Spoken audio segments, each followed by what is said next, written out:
First view of my new AR-10. This is the 27 RPR by Bruce Finnegan. If you want his information, I will post it like right here. It is a 6.5 Creedmoor case, and go to my last video if you're curious about what this is about. 6.5 Creedmoor case that is necked up to a 277 caliber bullet. And today I'm going to be testing the 117 and the 133 grain shock hammer bullets. Now these are not the highest velocity bullets by any sense of the imagination.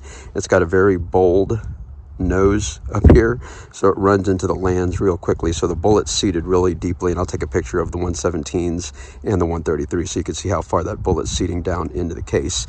Since this is my first shot, catastrophic failure is a real option. I'm going to start with what I believe is a low charge weight and then work up. I'm not going to put the sight on there. I'm just basically going to shoot this with my glove on just to make sure that this thing doesn't blow apart on the first shot. And if everything looks good, I will put the scope on and then we will start testing the loads. I'm going to keep my face off of this. All right, please don't blow up.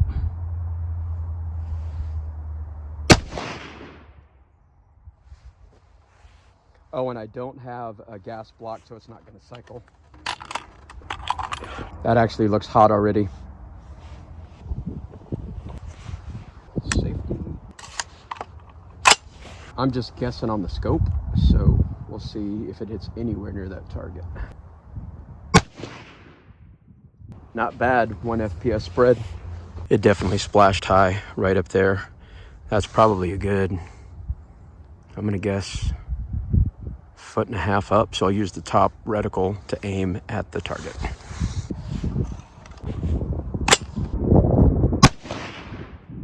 Yep, there it is. That's weird. 2850.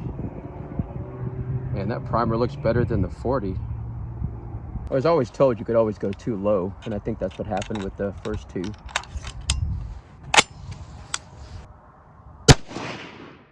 .2868. Looks good.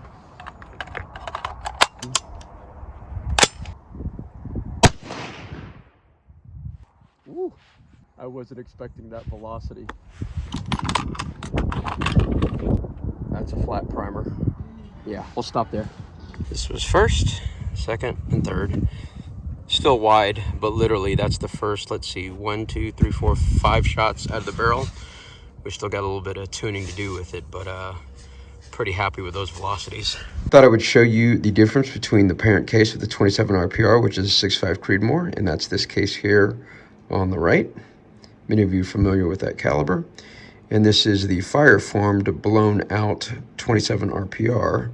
Let me zoom in here. Where that line is right there, you can see is where the shoulder of the 6.5 Creedmoor begins. So that's how much more we're blowing the case up, and then it's a much steeper shoulder, as you can see there. More importantly, by the numbers, what is interesting enough, the water case capacity of a 6.5 Creedmoor is between 51.0 to 51.25, and I like to use the lower number just because it's safer to do that. And then when I measured the 27 RPR cases, it's 54.86, which I will use the lower number, but look at the consistency there. And then the shoulder blew out to 2.590, and you can see I had 0.001 difference between one of the cases. That's right there. Once I form the case, not fire formed, it's already 54.0 grains difference, which is 3 grains higher than the 6.5 Creedmoor, but it's not that much more. I mean, maybe one more grain you can add, so it's not going to add that much more velocity to that, but it does give you that sharp shoulder, which will work like an Ackley bullet.